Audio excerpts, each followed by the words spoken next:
the back guy was again now if my I never look at no good for on a move with that you.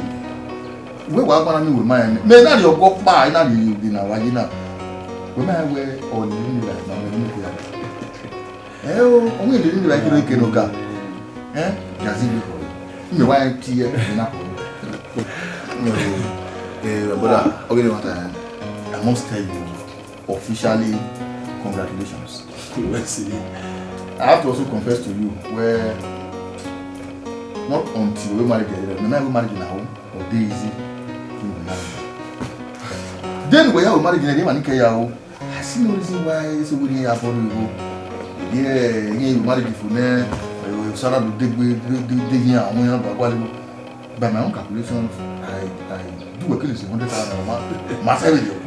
Everything was peaceful, and all that. They know marriage, and a woman in marriage.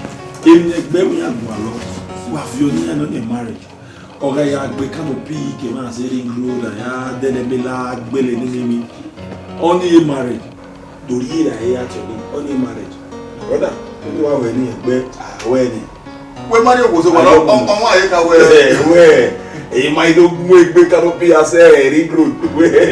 Only a name boy. One way, most nice, I give you my baby.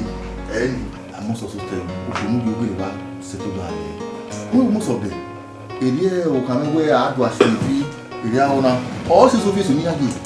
Okay, man, it do a women in imagine we can pick him as a reader only way to well our okay, never time. Why am I? The delivery? Osas. I would betray trust if I were not my women. Osas now.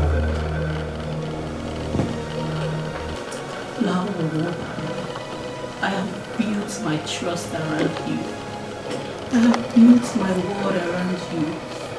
Osas, Ugasimi aye, Tipafinya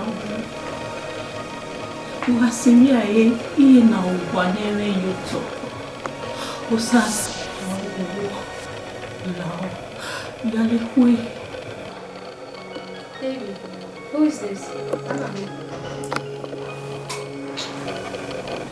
She's my ex-girlfriend.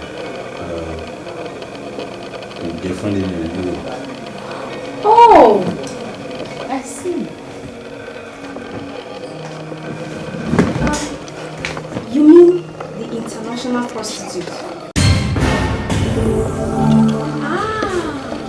Otele, call. Very sorry.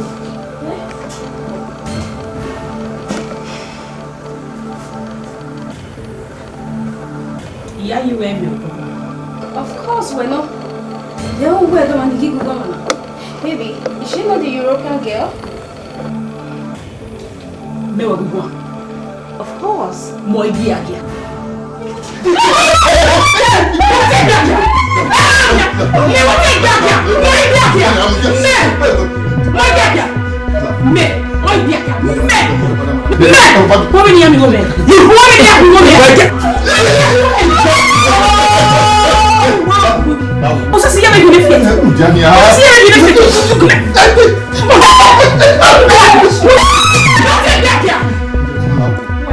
I don't know what you're looking for. If you don't leave me here, I will mess you up. I will mess you up. Everywhere, I'm going to prostitute. Get up on this paper.